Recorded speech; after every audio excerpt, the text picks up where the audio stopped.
letting you in. Take a look at you and start to lose my balance. What am I falling into? This feels like something new. I've seen a lot of views, but they were nothing like this. The way you do what you do, I think you're something brand new.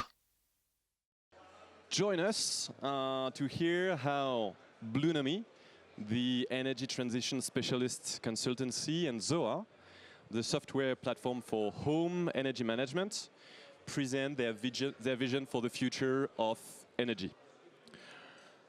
Blunomy will shed light on a few good news in the energy transition from a shareholder, from a customer, from an asset perspective. While Zoa, Sara here, will illuminate the stage with insights on how to break down barriers to electrification, to residential electrification in particular. Why did we choose to put together Blunomy and Zoa on stage here?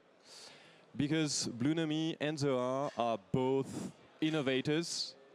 They both have a strong foot in the digital world for the energy transition, and they are both driven by impact, making the energy transition happen as fast as possible, as deep as possible, and as efficiently as possible. My name is Paul Faraji. I'm Global Head of Energy Players Sector at Blunomy. And I have to say, I am quite impressed here today to be surrounded by two CEOs, Isabelle and Sara. I'll start with Isabelle, and Isabelle will give us her vision, Blunomy's vision on data and digital for the energy transition first. And then we'll go into Sara and Zoa. So Isabelle Kocher de Leyritz is the chairman and CEO of Blunomy since 2022. She was previously the chief executive officer of ENGIE between 2016 and 2020. And ENGIE, formerly GDF Suez, is one of the world's largest energy production and services group. I'm sure you've heard of it, with sales of 60 billion, employing 160,000 people in 60 countries. Before that, Isabelle held various positions in the ministers as a civil servant, ultimately as the member of the Prime Minister's staff in charge of industrial affairs. She has an extensive and impressive board experience gained at AXA, Suez, ENGIE, Arkema, and also holds several non-profit board positions. Isabelle, the floor is yours. Please give a round of applause to Isabelle here. Thank you. Thank you, Paul, and good afternoon, everybody. Can you hear me well? Yeah. Happy to be here. I have to say I feel a bit overdressed. I was not expecting such a setting with the beach almost just besides. No, a beautiful event. So this theme is from strategy to real life, and that's exactly what we try to do at Blunomy. So we are a pool of experts, specialists of transition. And our motivation is to accelerate the pace and the move. We believe that transition is good for energy players, but also good for society, and finally good for value creation. And so it's exactly what we try to push. I'd like to share with you 3 good news.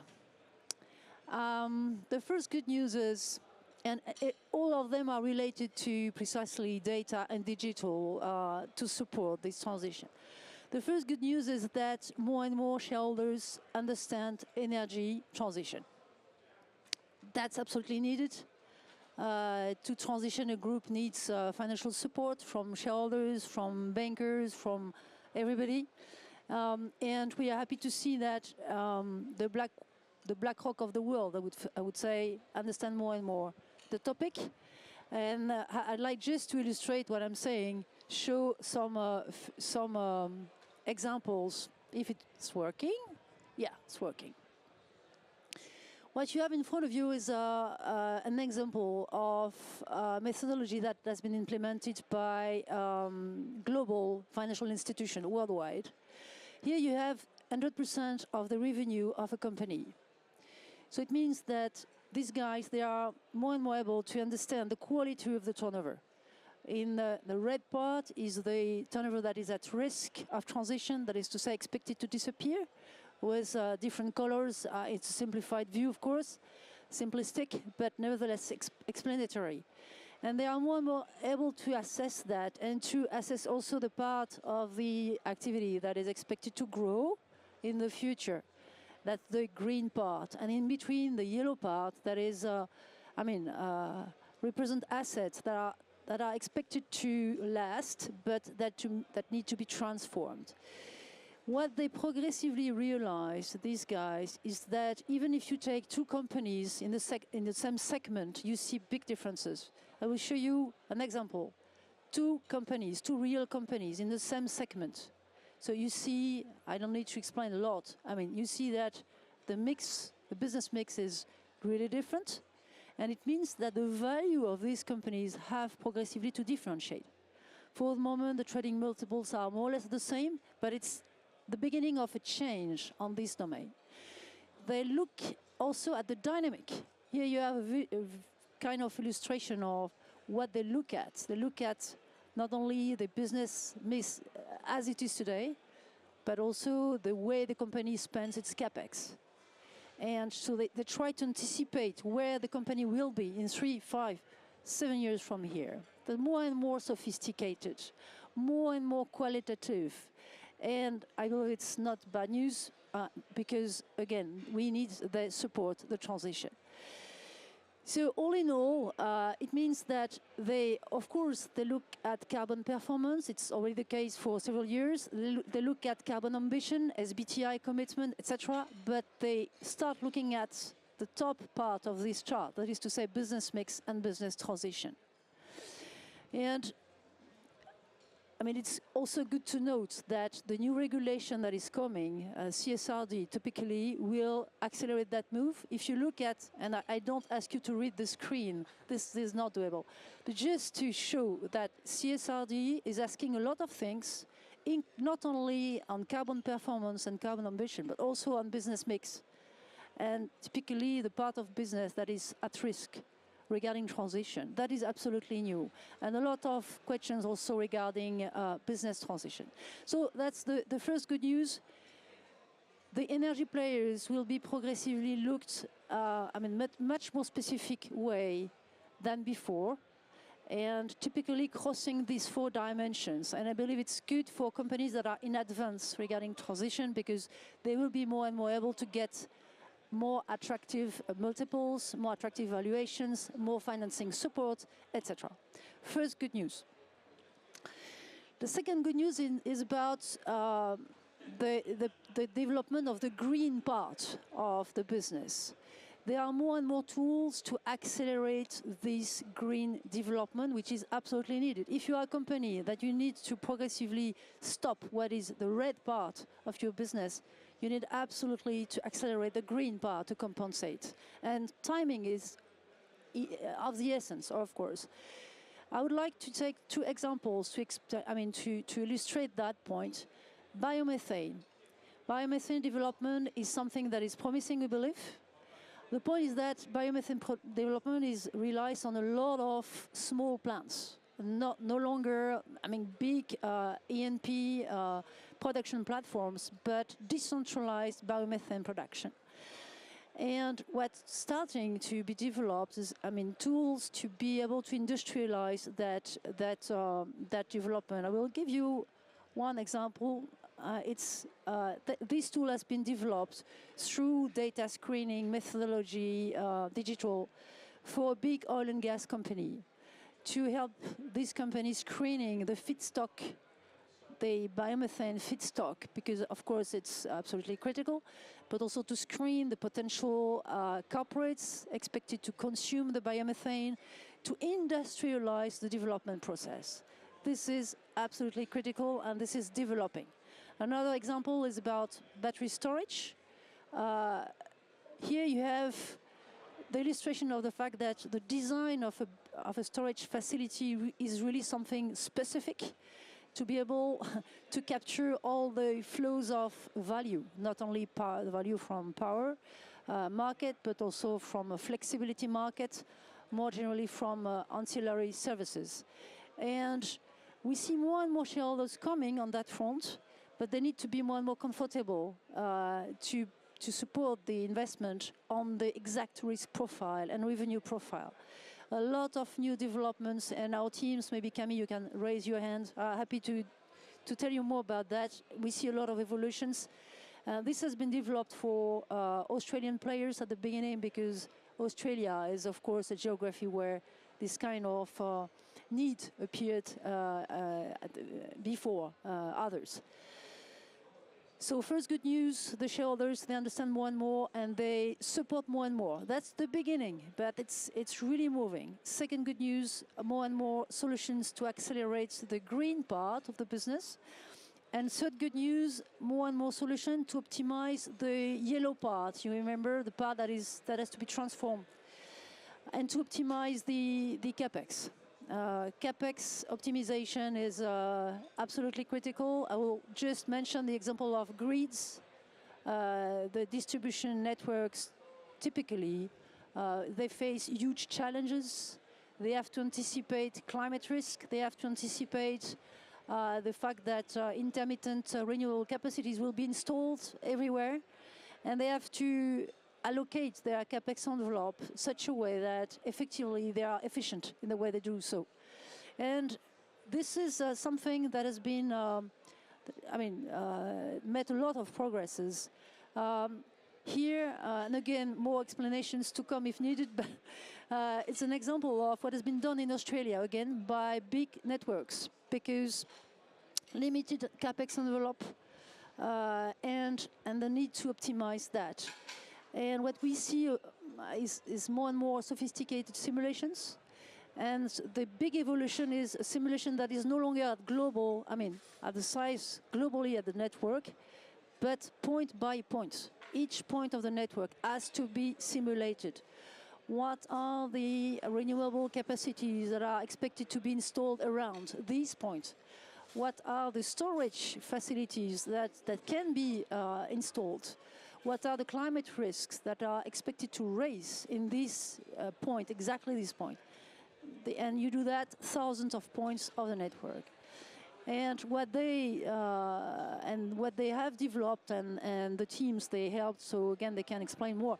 But is a really powerful way to limit capex envelopes. More than $100 million saved by an implementation of this kind of tool, simulating point by point and not only at the size of the network. The same for bushfire. A lot of progress is made on the anticipation of climate risk. It's true for grids, but it's true also for more generally all the infrastructures, and to put the capex at the right place and not 50 kilometers away, at the right place exactly. So I stop here. Three good news: data supporting strong evolutions, rapid evolutions, expected really to help the transition, to ease the transition. And I selected three examples, but of course there are others, and I didn't mention examples in the customer field, and that's what you will precisely develop now. Thank you very much. Thank you. Thank you very much, Isabelle. Indeed, there are more good news to come from Sara. So Sara Brooks here has 2 decades of experience shaping strategic adoption of innovative technologies in various sectors, which I found really, really interesting, including the fintech sector across Europe and the US. And now, as the co-CEO of Zoa, Sara is channeling her extensive experience into the energy sector, which needs it. She believes that the energy industry can greatly accelerate its evolution by learning from the digital transformation of other sectors.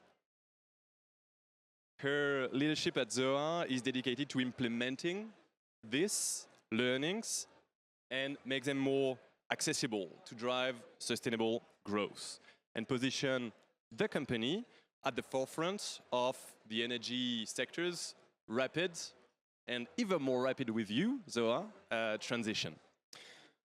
Sara, the floor is yours. Thank you so much, Paul, for the very kind introduction. Can I please get a round of applause for Sara? Thank you very much. Thank you so much. Really appreciate that. And it's an honor to be on stage with both of you, Isabelle as well. And thank you for your talk. I see there's a logo missing there, but as we've just spoken about in Paul's kind introduction, my background is not from energy. I feel like I need to say that up front. If you give me any hard questions later, I will refer to my colleagues or peers on the side. My background comes from technology, technology businesses, startups that have disrupted other industries. About 15 years ago, I was in the cloud space where we were starting to sort of see consumer touch points with cloud in terms of storing your files on the cloud and things like that. That whole movement of going from hardware on premises to cloud services and where software as a service started being born. I moved through lots of different industries, from social media becoming a business tool and big data, what that meant, AI, and most recently before joining Zoa in fintech. And what I see now in my role at Zoa, I'm surrounded by very, very clever energy experts. My lens is to think about how can we do what we're trying to do in energy by not reinventing the wheel. There's things we can see and learn from. The digital transformation has happened in other sectors. So there's lots that we can bring in. And we see a lot of companies, we spoke to Eon earlier, who's hiring people from Google and Microsoft. And that's a really nice, I think, initiative that we're seeing more of in energy now. So Zoa as a business, before I'll show you a quick introduction about the company, I want to give you a little bit of background because we are a startup. We are a UK-based startup right now, but we have an unusual story. We actually are a carve-out from an energy retailer. So Zoa's technology is built on bulb energy, for those of you who might know bulb energy in the UK. When through its energy crisis and unfortunate wind down was sold off to Octopus, the technology business was stood up as a separate standalone SaaS business, which is now Zoa. So even though we're new in this space, we come from DNA of being an energy retailer and being a product-led, consumer-led energy retailer. So that's the context. And I'm going to see if my colleagues can put on, because I think a video will do our product a little bit more justice than me trying to explain it in a very complex way. So I'm hoping the video will play now for you all. To reach net zero, we need to electrify our homes. At Zoa, we're making electrification simpler and smarter. Our platform helps energy companies build brilliant customer experiences. With our customizable app, you can offer a complete energy experience to your customers, from managing payments to controlling their smart devices, all in one place. And our AI-powered optimization engine manages their devices, saving money for you and your customers, like shifting EV charging to when it's greener and cheaper, or storing excess solar energy and selling it to the grid based on real-time demand and pricing data. We'll help you make personalized recommendations, like home upgrades and switching tariffs. And we'll intelligently adjust so everything stays optimized. With more people electrifying their homes, you'll be ready to run your own virtual power plant. Take the first step towards our electrified future with Zoa. Okay, I hope that explained a little bit more about what Zoa does. What the video didn't tell you and what we're trying to achieve is that Zoa as a business is a B2B2C company. So what that means is that we are building a platform for the new era of energy, is what we call it. It's a pretty bold statement to make. But when we looked at what to build out of the bulb technology, we looked at what are the big problems in the market. One of the big things that I think most people in this conference would agree on right now is that the consumer participation is fundamentally missing. And when we looked at the problem energy has, there's many different areas that we could tackle. But the one that we really want to focus on is the future and the future problems. And we see electrification not as a problem, but as a massive opportunity. And to solve the electrification acceleration, we need lots of different solutions. There's not a one silver bullet solution, and it's not pure electrification. We're focusing on that side right now, but we need participation from the whole industry to make that happen. But what we're really focusing on right now is consumers adopting technology for electrification. Today, what the market looks like is that there's a huge amount of investment. As we've talked about, one of the first eyes, or second eye that we heard in the opening talk today, investment is going into the grid, it's going into infrastructure, and it's going heavily into hardware, the actual assets and the devices. Where we don't see a huge investment in is the software, the gel that makes those products and those assets come to life and make consumers be able to use them and adopt them.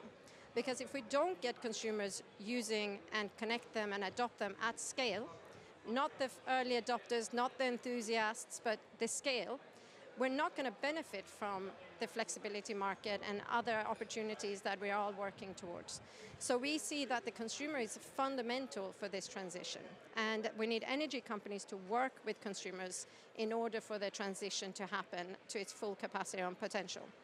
So what our platform really does is bringing the consumer along in a really simple, easy to use platform. Then we connect and optimize those assets. And once we've done that, as the video showed at the end, once you have all of those assets aggregated, there's a lot of new revenue streams which will open up for all participants, including the homes, the homeowners, but also all of the businesses that are in partnership working together behind the scenes. And I guess that slide just summarizes that, so I don't need to say it. But that's really what we're about. I think the last thing I would say is that the role of data and intelligent technology is what can really accelerate the speed of what we're doing here. And one of the key things around our platform, which if you're interested in, we also have a booth over here and we can do some demos, is AI-powered optimization, software-led connections in order to drive scale. And that's really what underpins a lot of our technology, and I'm hoping some of the questions we're going to discuss now. Thank you. Thank you very much, Sara. Thank you. I'm going to open the floor to questions in 1 minute, so get your questions ready. While we wait for that, I'll start with a question of my own to both of you. Sara, you very clearly put in what you told us and in your model, you very clearly put the consumer and the customer at the center. I think that's something that the energy sector needs as a whole. From your perspective, from both your perspectives, what are the main challenges or barriers we need to overcome in order to massify the energy transition solutions from a customer perspective? And maybe, Sara, you can take it more from a residential customer perspective, and Isabelle from the corporate and industrial one. Sara? Absolutely. So as I mentioned earlier, I think the participation of customer is the first blocker or barrier, is that right now there's two main issues energy has. There's a lack of trust, unfortunately, which is an industry-wide issue, and it comes probably from the lack of digitalization that has happened. So the engagement between energy company and its consumer hasn't really had that access point in the past. And then we've just come out of an energy crisis where everyone has been paying significant amounts of money, feeling like they're not getting their money's worth, and there's an element of lack of trust. And it's really hard to build on that relationship if we don't tackle that first. So I think that's one issue, and the answer here is something we've seen in other sectors. So going back a little bit to fintech that we talked about earlier, as many of you know, fintech went through its own crisis not too long ago, and coming out of a crisis where fintech was the least trusted sector. And if we look at where fintech stands today, or the financial sector stands today, it's one of the highest ranks in customer service and customer trust. And personally, I think the digitalization of taking your old branch and your own interaction with your financial institution and putting that into everyone's pockets, where right now your engagement with your bank is no longer in a branch with a person.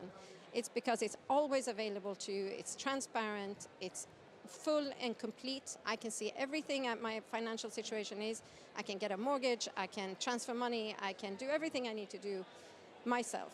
And that empowerment builds trust and access. And I think that's one of the key things energy needs to do in order to then develop all the other complex systems on top for the consumer. Thank you. To complete that with maybe the corporate or the industrial perspective, customer perspective, Isabelle? Well, the point is that historically energy was produced large scale, utility scale at 100%.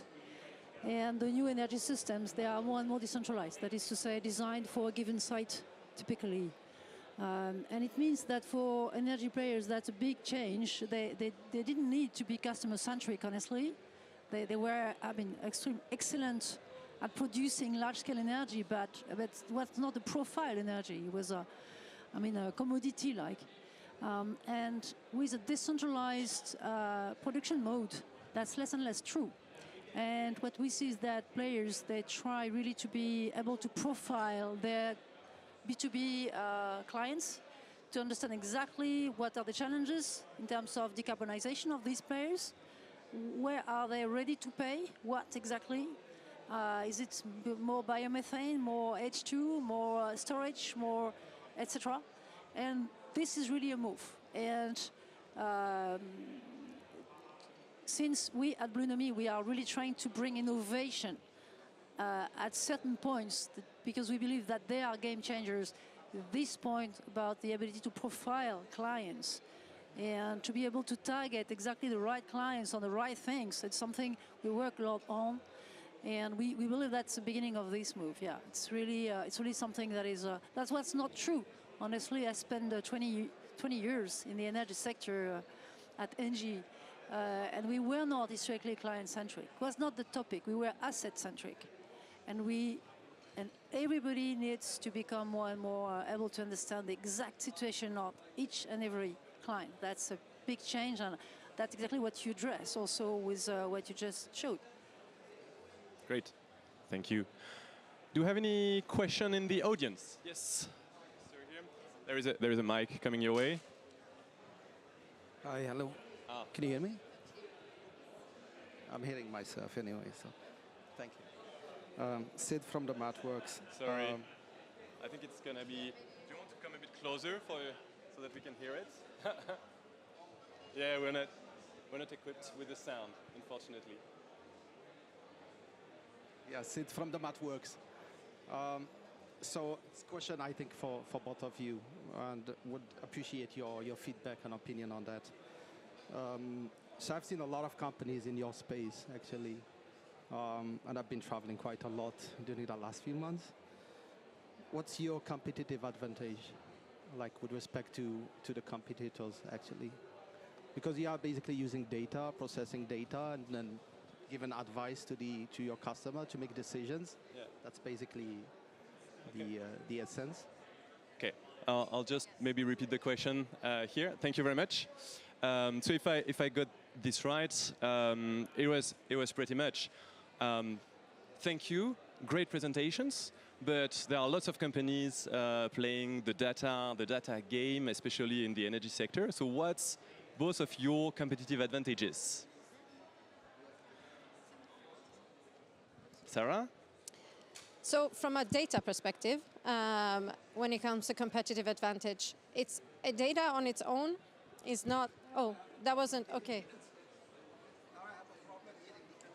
Oh, okay, you can't hear. Okay, thank you. Oh, take this, I'll take this. He can't hear the answer.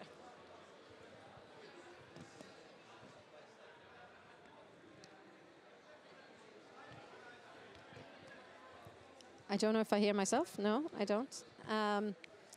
So the competitive advantage of data was the question, I think. And I think so data on its own, as we all know, doesn't have a lot of value. I think you need to understand what is the mission, what problem are you trying to solve, and what do you need the data for. Data for data's sake is not valuable to anybody. And data is extremely costly, both in terms of accessing, running, storing, and managing and optimizing.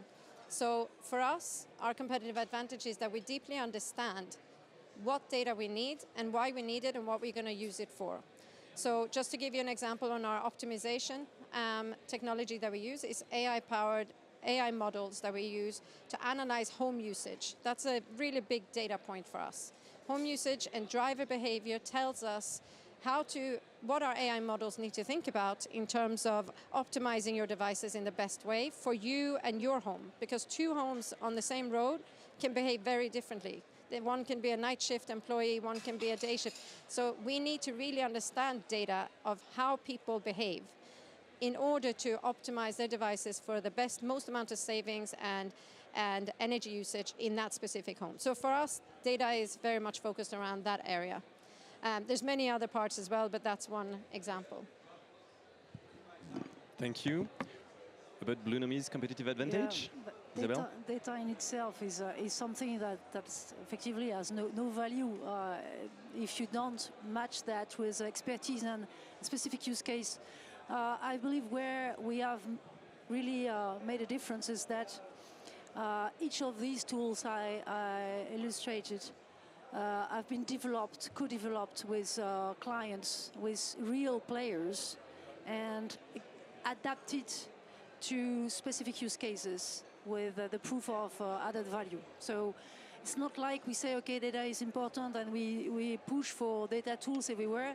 It's we target specific use case and we develop that with players. What I showed with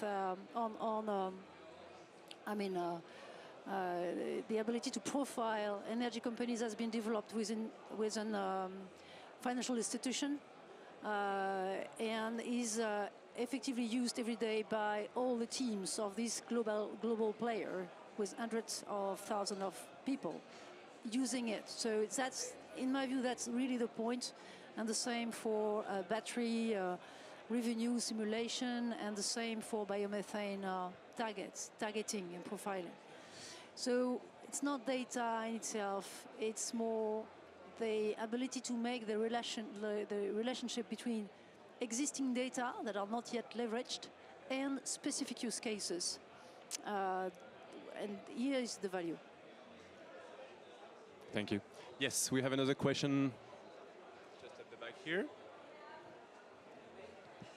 I don't know if you can hear me now. Okay, good. My name is Ivan Ivanov, and I work for Euroelectric at our electrification portfolio.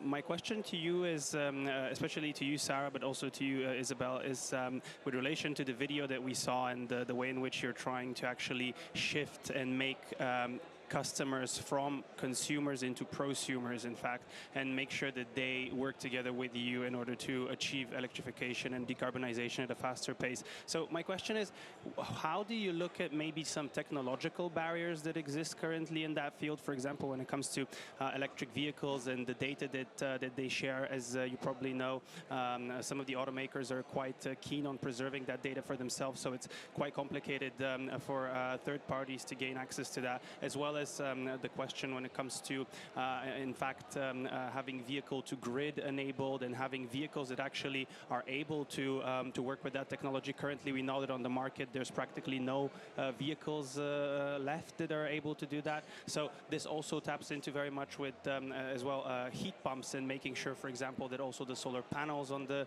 roof of the house work seamlessly together. So I understand that your aim is to kind of make this whole mess something that is actually workable and that we can streamline in order to accelerate decarbonization. So how do you assess this currently, and do you see it still as a massive challenge that you're going to be able to go through? I'm super sorry because I didn't hear the beginning, but I got yours. When you got to my question, I heard all of that, so that's good. Completely and 100% right. Our biggest barrier right now is access and connections. Right now, and this is a word I struggle to say, Tom will laugh at me, but interoperability, I can't say it, so I'm not going to say it. Basically, right now, the market is not set up for us to achieve what we want to achieve. And this is where we need help. We need help from a lot of the people in this room. We need help from our policies and governments to set the standards for us to be able to access the data we need in order to drive this transformation. As you completely rightly said right now, the way the home, and if we just look at the residential, and it's probably different from an industrial perspective, well, it's not different, it's probably similar, is that everything is fragmented. And every device that you buy for your home, whether it's your car, your EV charger, your battery, your panel, comes with its own app and experience and setup. They don't speak to each other, they don't connect to each other, and they don't work together. And that is representative of how the industry is also set up with your tariff and everything else that we need in order to have inputs. So right now, that's a big barrier that we need to overcome. The second part of this is also how companies work together. One thing in the utility space that we're seeing is everyone wants to do everything on their own. It seems like that's a little bit of coming in from the outside in. I'm noticing there's a lot of wanting to build everything in-house, want to be the full ecosystem. And that's also preventing us from achieving the transition we need. We need partnerships. We need best-in-breed collaboration. And that's really what we're trying to drive. For us to work with heat pumps right now, we don't have the data. So we go and seek out heat pump providers, heat pump data, heat pump software companies, and we're saying, hey, you know this, we know this, we need your data, you need our data, let's work together. But I think we need more of that collaboration for this to be possible in the timeline that we need it to be possible. If everyone's going to do it fragmented again, we're just going to have a bigger mess further down. So that is a challenge. That reason we're here is because we want to have those conversations. And Isabelle? Thank you. I think you covered it pretty well. Unless, of course, Isabelle, you want to jump in. Otherwise, we may have time for a final question. I'm looking at the audience. Oh, okay. No time for a final question. So I guess it's time for conclusion then. Thank you very much to both of you. I believe I was really interested by the combination that both of you were bringing, you know, a lifetime of experience in the energy sector, deep into this one, completed with a view coming relatively from the outside, with the experience that you bring from the fintech sector, with lots of learnings that I do believe are applicable in our energy industry. So that was really enlightening. Thank you very much to both of you. Thank you, Paul, Thank for you. moderating. Thank you, Sara. Isabelle. Thank you.